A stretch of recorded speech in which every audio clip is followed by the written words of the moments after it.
Hey, everybody. Welcome to Takeoff with John Clark. And my goodness, the Eagles right now are on a roll. This podcast is presented by Philly Live Hotel and Casino. And we've got a special guest. This guy has been covering the Eagles and NFL football for ESPN for close to 30 years now. We're talking 3 decades. Good friend of mine, Sal Paolantonio. Sal Pal is on the podcast. How you doing, Sal? It's a long time coming, but it was well worth the wait. Yes, 30 years. All that gray hair, John Clark. This is my 30th year covering the NFL. Unbelievable. Well, congratulations. It is an incredible run for you, and you have seen some tremendous football in the city of Philadelphia. And we're also going to have a good idea, a good Christmas gift for Eagles fans out there with your book, Philly Special. We're going to talk about that. But Sal, this is one of the most special years of Eagles football. Can you put it in perspective with all of the years you have covered the team, including their first Super Bowl? I think you're seeing definitely one of the more special seasons in NFL history, whether you're looking at just Philadelphia football, but the NFL overall. I think this is a special team. They have a special, people use this word. They throw it around a lot, Sean, right? Chemistry. But chemistry matters. It really does. And this team has a really cohesive value to it. And they have an addictive philosophy that comes down from both Nick Sirianni and Jalen Hurts. So think about it for a second. When was the last time you had both a head coach and a quarterback who are the sons of coaches and have similar approaches in terms of, Nick Sirianni is much more emotional than Jalen. We can get into that if you want to. But the core values of how they approach life and the game and each other and the team are very similar. And when you have that, you have something really special. And that's why the team is 12-1. We will get into the personalities as well, but I want to ask you, as this team is rolling, I mean, Sal, it's almost like, I'm not saying they're boring because they just roll every week, but it's like every week there's a different story in the NFL, like Brock Purdy, that's the sexy story this week or something like that. It's almost like the Eagles are too good at this point. There really isn't that weakness to dig into. Do you get a sense, like after what they did to the Titans and Giants, these playoff teams, that it's just business as usual? They are too good. Well, John, what sells in our world? Drama sells. We are in the entertainment business. So it's drama each and every week with the Cowboys. It's drama with the Packers. It's drama with the 49ers. They're on their 3rd quarterback, and here comes, quote unquote, Mr. Irrelevant, bailing the 49ers out. The Eagles are what I call take care of business. They're TCB. Each and every week, they find a way to win. And when you're 12-1, there's no drama. I mean, literally, they took the heart out of the New York Giants in the first quarter of that game. I was in the ESPN radio booth alongside Chris Carlin for that game at MetLife Stadium. And we looked at each other after the Eagles scored the first 3 touchdowns, and we're like, man, oh man, what are we going to talk about for the next 2.5 hours? So they took the heart out of the Giants early. Then they steamrolled them, and then they demoralized them. And there's no drama when the big guy comes into town and just destroys the home team, the opposition. So drama sells, and that's where we are in the National Football League right now. But I think this team is one of the more intriguing teams that you'll see ever, because Jalen Hurts is a special individual. He doesn't put on a big show. He's not flashy. He doesn't have really flashy touchdown dances. His press conferences are very matter of fact, but I like listening to what he has to say, and so do his teammates, and that's very important. Sal, you've covered this league for a long time. He is the 2nd youngest quarterback ever to lead his team to a record like this. Dan Marino was the other guy. When you think of Jalen Hurts as 24 years of age, it seems to me like he's an experienced veteran with the way he handles everything. You saw that great shot on the broadcast of all the receivers kind of having fun on the sideline after one of their touchdowns. And Jalen is just sitting there, stone-faced, focused, a man on a mission. How impressive is his demeanor and the way he carries himself? You said it, John. man on a mission.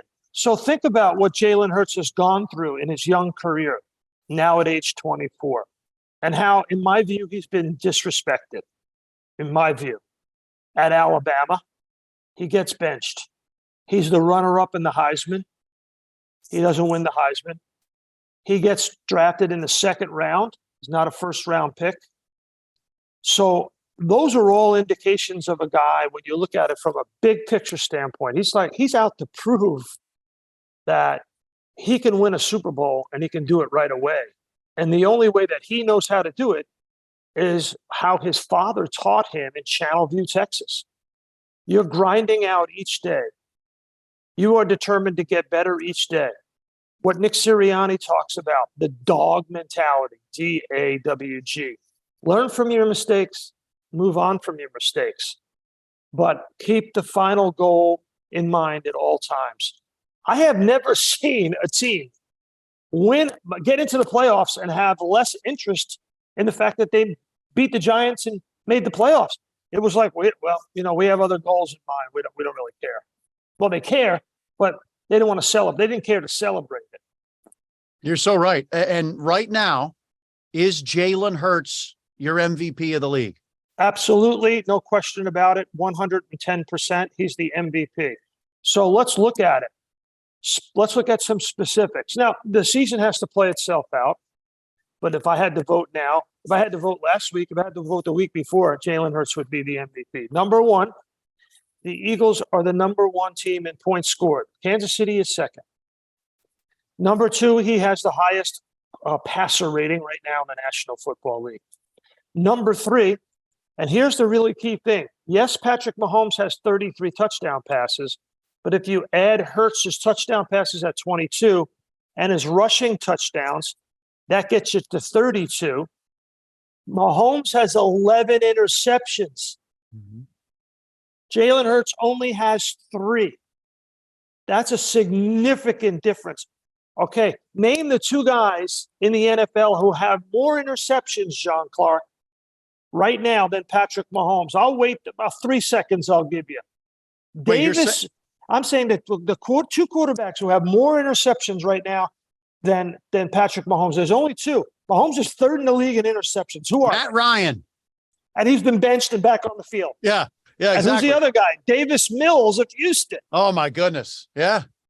So, I mean, if you want to look at numbers, the people say, well, Mahomes has got 33 touchdown passes. He has more passing yards. Eagles, number one in the league in points scored. Eagles, best record in the league. Jalen Hurts has only thrown 3 picks. It's like, if you have a quarterback who doesn't turn the ball over, it's like having a number 4 hitter who doesn't strike out. You're going to win a lot of games. You're going to be in the postseason that way.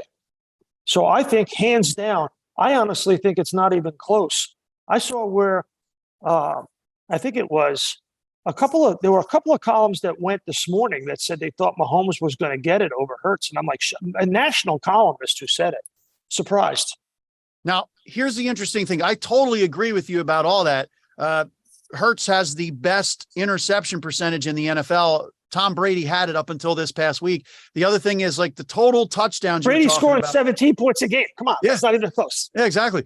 Total touchdowns for Jalen Hurts to turnovers. He's got the 5 turnovers, 2 fumbles, and that is by far the best ratio in the NFL, and it crushes the other guys. And that is the main thing, as you talked about. In this league, the number one stat going into games is giveaway, takeaway, the turnover differential. And the Eagles are one of the best teams ever with turnover differential. That starts with the quarterback, but that also starts with the head coach. You talked about the marriage of these 2 guys. Is it kind of the perfect marriage with the personalities? And as you said, I think it's a great point, being the son of coaches. It really is kind of the perfect marriage. Jalen stone-faced on the bench. Nick Sirianni running up and down the sideline. And, when you look at Shane Steichen and Jonathan Gannon, they're both pretty cool customers. I mean, both of them are. You never see them give any emotion on the sideline. And Sirianni is the number one cheerleader. I guess it's because he's got that vowel on the end of his name, John. as you and I have learned from my hot temper sometimes on the tennis court. I'm cool and calm. See, I'm Jalen Hurts on the court. You are out Well, of I control. wouldn't go that far. I wouldn't go that far. I've seen you go a little crazy. Well, you bring the best out of me. But yeah, I mean, this relationship, and Nick Sirianni even joked that his brothers are trying to tell him, I don't even think you're as emotional sometimes now because you're at a level.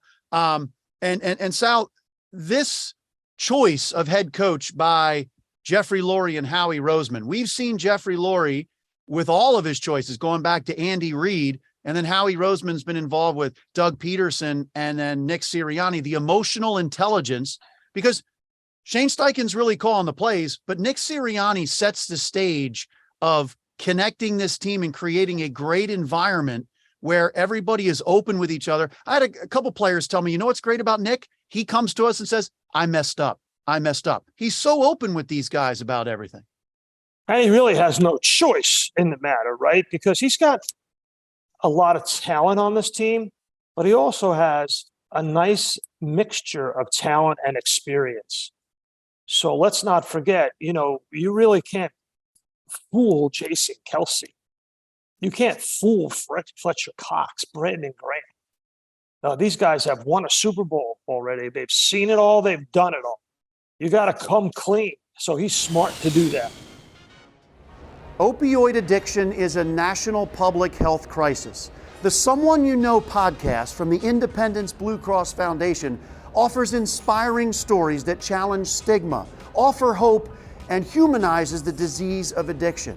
So download the new season 3 of Someone You Know on all major podcast platforms. All right, so ESPN national correspondent Sal Paolantonio, you got to clear up for us what is going on in Philadelphia. Everybody here is so upset. I guess for the last couple of weeks, ESPN has had the Cowboys number 1 in the power index or the projections for Super Bowl. But can you clear this up? Are the Eagles now at the top? Well, first of all, the power rankings that came out this morning have the Eagles as number 1.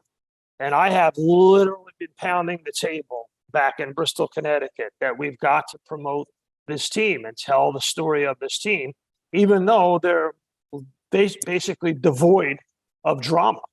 And so I guess maybe me pushing them has gotten, and Tim McManus as well, both of us have done, I think, yeoman's kind of work to get people in Bristol to open their eyes about the Philadelphia Eagles and where they are right now. It's a remarkable team, John, as it compares to 2004 or the early Andy Reid teams or the 2017 team.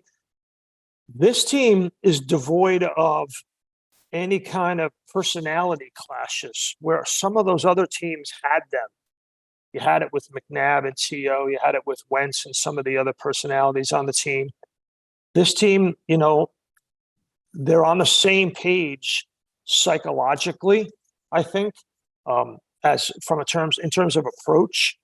And it goes back to the philosophy of the core values that Nick Sirianni has promulgated since the beginning. And the first one, you mentioned it, John, connection. He wants to make a connection with each and every player. And he has really implored the team to do that on their own. If you're not making a connection with your teammate, you better figure out how you are trying to do that. And Jalen is really setting the tone. They put out these reports, these cohabitation reports. You've heard of that, where, before they acquire a player, they figure out whether they're going to fit in with this team. And I think they are thinking at a different level in terms of team building right now than they were even in 2017 or 2004.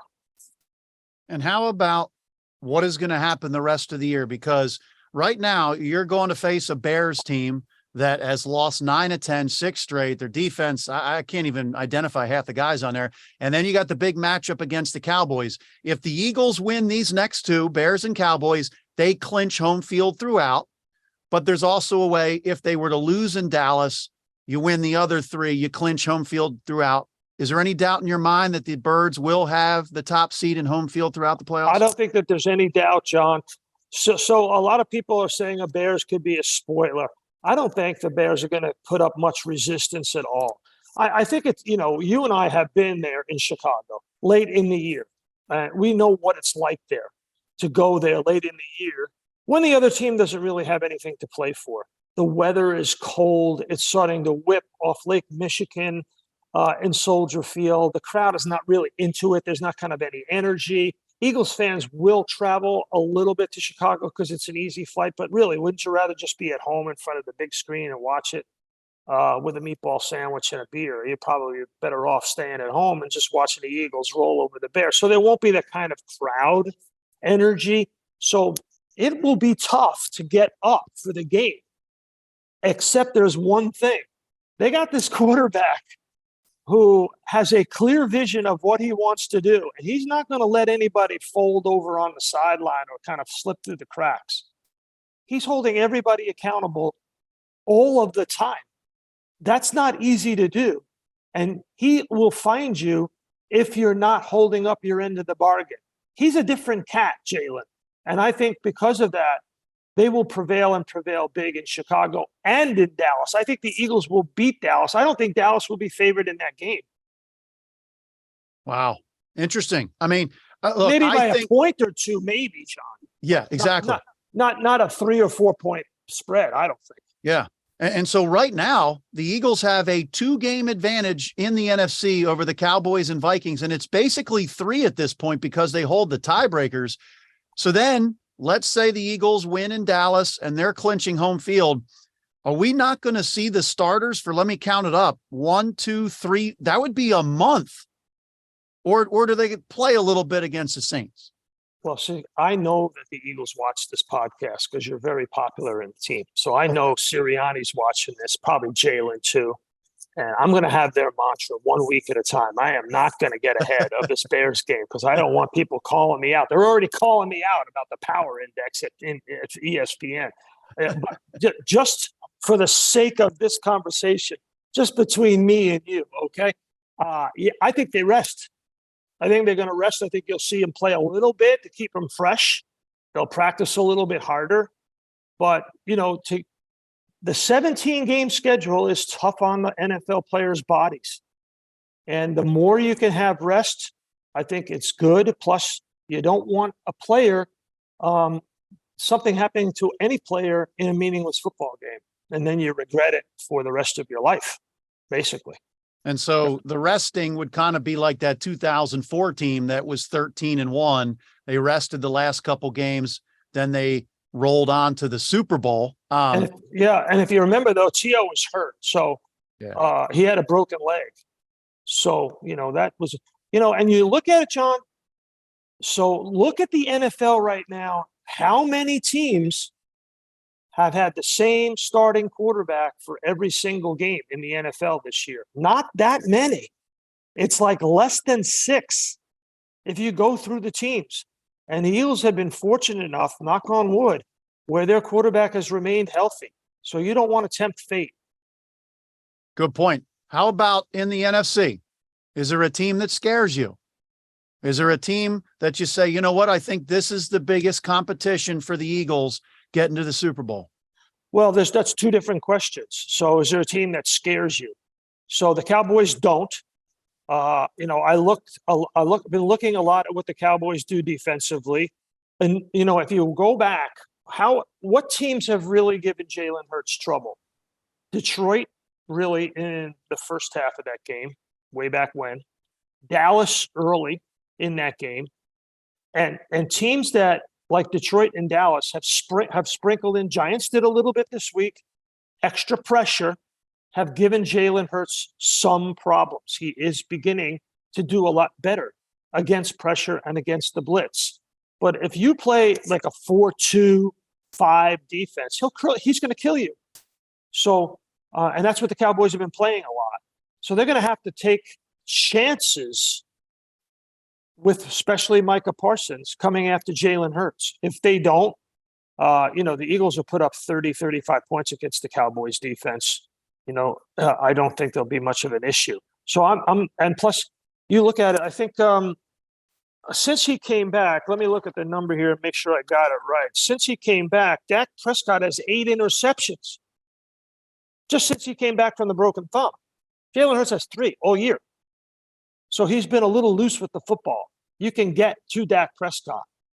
So I think the Eagles will beat the Cowboys. So I think they're a challenge. There's no question. They've got CeeDee Lamb. They've got the two-headed monster at the running back position. Dak Prescott can make some plays. Micah Parsons is still among the best players on defense in the NFL. They'll be a challenge, but they're not scary. I think the Niners could be scary. The question is, Deebo Samuel. Now with the high ankle sprain and the MCL sprain, how long is he going to be out? He's a very, very important part of what they do. Teams blitzed Brock Purdy in the last 2 games. You saw Todd Bowles blitz him and hit him a lot. If you take Deebo Samuel off the field, you can blitz him some more. You can get after him. But their defense is tough.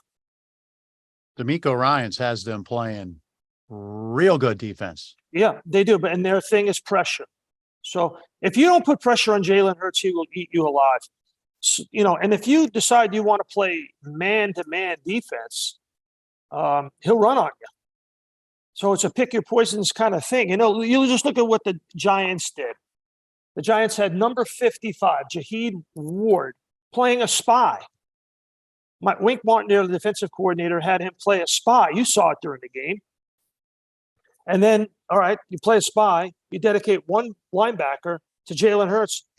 And what happened? They just killed them with crossing routes. That one touchdown pass, Jaheed Ward was on the field as a spy. The one touchdown pass to A.J. Brown, he was wide open. If you play soft zone with a spy, Jalen Hurts will pick you apart. If you go man-to-man, he will tuck it and he will run. I don't know what – can we go talk about the Titans game for a second? Yeah. So the Titans come in, John, much ballyhooed about, the Titans this, the Titans that. And everybody knows in the NFL, this is something Andy Reid used to talk about all the time. First day in the meeting. First thing we're going to do, we're going to get off to a fast start. Why, Coach? Because teams that will lead at halftime win 75% of the time. The Eagles right now are outscoring their opponents in the first quarter and the first half by almost double. The Titans win the toss, John. Now, they win it. They give the best offense in football the football, knowing that this is the team that is outscoring everybody in the first half. And the only way that you can make up that score is by throwing on them, which means you take your best offensive weapon out of the equation in Derrick Henry. Dumb. And then their defensive coordinator is playing 4 up front, 2 linebackers, 5 DBs. And Jalen throws for 380 on. Crazy. You're right. No, you're exactly right. And that's why I think this Eagles team is so special, though, because they literally can win any way they want to. Okay, we have to run the ball. Anytime they've had to run the ball, especially like in the second half, they had close to 200 yards rushing in the game up at MetLife. Anytime they have to run the ball, they're able to run it. Is this the most complete team? Not just offensively, but man, every position, the most complete team you've seen in a long time? Yes, and I think you have to give credit to Jeff Stoutland, the offensive line coach, and that offensive line, first and foremost. I mean, it is Jalen's team. Don't get me wrong. And, quarterback is the most complimentary position in all of professional sports. The quarterback position, most complimentary position in all of professional sports. And it starts with having good protection and a good protection plan. So 3 of the 5 starting offensive linemen on this football team, John, are in the top 5 in pass block win rate. And Lane Johnson is number 1 at right tackle, pass block win rate. Nobody gets to Jalen Hurts from that side. That's why you always see him looking right all of the time, because he knows he's going to get protected in his face. So it starts there. They've been very, very creative with their O-line. I love how they put Jordan Mailata at one point off the right side of Lane Johnson. So they had Johnson and Mailata on the right side, and they ran a sweep to that side. I hadn't seen that before very effectively. That was brilliant. And then In my view, I'm a voter, as you know, on the Pro Football Hall of Fame, one of the 46 enshrinement selectors. Jason Kelsey's going to the Hall of Fame. I am going to push very hard for him to go to the Hall of Fame in Canton, Ohio. Ring of Honor, yeah, at Link, but in Canton. And same with Fletcher Cox. And I'll tell you what, the Kelseys, I believe, would be the first brothers ever in the Pro Football Hall of Fame, right? I got to check that out. Oh, I like that. But yeah, see, you've pounded the table for Philly, and we've always appreciated that. You've pounded the table. Finally, ESPN is listening to you to get the Eagles at the top of the power index, the project, whatever. The power. Well, we want to get it. Power The rankings. The thing that I'm most proud of, to tell you the truth, is being on that committee and getting Dick Vermeil in and Howard Carmichael and Brian Dawkins. Just, I've been on the committee for 10 years, and Steve Sable posthumously from Mount Laurel, New Jersey. I think it's been really an important goal of mine to make sure that Philadelphia is represented in the Pro Football Hall of Fame properly. You have been a great ambassador for our area and getting Philly out in the forefront with the Hall of Fame. And this year, a couple of big picture questions for you. All right, let's go.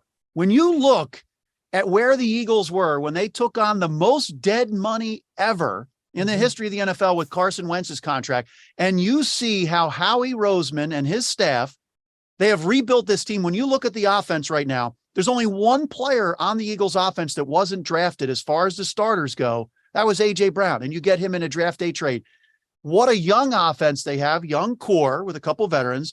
And then they have right now a number 5 draft pick for next year. So when you look at the Eagles going forward, how set up are they to be good for a while with this young core of offensive players? And a lot of guys' contracts are going to be up on defense, but that means they're going to have some money as well. Oh, those are big picture questions. So first, let's take a little bit of the small picture. I think that Howie Roseman, the general manager of the Eagles, is the executive of the year. The trade of A.J. Brown has elevated Jalen Hurts to MVP status, has elevated the team to 12-1, put A.J. Brown and others into the Pro Bowl, got a GM fired, by the way, in Tennessee. So, I mean, the guy is, that one trade has had a trickle-down effect. So, the big question then is, when are they going to pay Jalen Hurts, right, John? So he's under contract until the end of next year, 2023. He's on a 4-year deal, not a 5-year deal. I believe that he will probably get somewhere around $50 million a year, 5 years, $50 million a year, $250 million, all of it guaranteed. I mean, I think the Eagles will have no choice but to pay him that. And it'll probably happen sometime in the early to late spring of next season. That's huge. That's huge. Is. The Eagles paid Donovan McNabb over $100 million, Michael Vick over $100 million, Carson Wentz over $100 million. Deshaun Watson got $230 million guaranteed. The people around Jalen Hurts are going to say, all right, let's start with Deshaun Watson. He got $230. I took this, let's say the Eagles go to the Super Bowl. Who knows if you're going to win it? All Super Bowls are always down to about 3 points. It's kind of tough to figure out who's going to win the Super Bowl, but I think the Eagles are going to the Super Bowl. I mean, I'd be shocked if they didn't. I think everybody would be. The way they started in 2004 and 2017 is similar to now. In both those years, they went. So I think everybody would be blown away if they didn't get there. So they're going to get there. And so in my view, at that point in the offseason, Jalen Hurts and his representatives have to say, all right, they gave Deshaun Watson $230. The highest paid quarterback, I believe, is Kyler Murray at $46 million. Let's go. 5 years, $250 guaranteed. And the salary cap's going to go up $25 million for the next 4 or 5 years. So, really, the Eagles are going to get a pretty good deal, because in 5 years' time, when Jalen Hurts is making $50 million a year, that's going to be a pretty good deal for the Eagles, actually. It's funny, Sal, when you think about it. Imagine going to the negotiation table, MVP, and let's say at least a Super Bowl appearance. I mean, I'm trying to think in NFL history. We'd have to look it up to see if somebody has gone to the negotiation table with that on their side. That's pretty remarkable if that happens. We're negotiating, as George Costanza once said. But in that case, John, they won't be negotiating. It'll be okay. Here's my number. It's like Aaron Judge with the Yankees. The Yankees caved. I think Aaron Judge is actually underpaid. All the people that he has at home watching on the S Network for the Yankees, I mean, I was shocked he didn't get, 10 years, $500 million. So I think for Jalen, got to be at least 250, $50 million a year. Because, I mean, look at Kyler Murray. He's getting 46. But I would wait if I were him, and I would wait to see what Tua gets, Justin Herbert, Joe Burrow. They're all going to get paid this year. And I would wait a little bit, but I don't think the Eagles will have much negotiation to do with it. I think it'll be all Jalen Hurts having the leverage here. That is some of the best leverage you will ever see. By the way, Sal, I mean, it is Christmas time. It is the holiday season. And you wrote one of the best books we have possibly seen, Philly Special, the inside story of the Eagles' first Super Bowl championship. So this is a great stocking stuffer or a main gift for Eagles fans. And I ask you, could another book possibly be coming after February? Oh, man. So the publisher's already talking about it for sure. But we're going to have to talk about negotiating. Mrs. Paolantonio is going to have something to say about that for sure. Because, in the off season, she doesn't want me sitting down and writing a 90,000 word book. And then I'm out of the picture until Easter because the deadline is a killer. That's Philly Special book, John. I wrote in 45 days, 2,000 words a day for 45 straight days. I thought my wife was going to kill me. So, yeah, that's going to be a tough negotiation. Yes, that will be a tough one.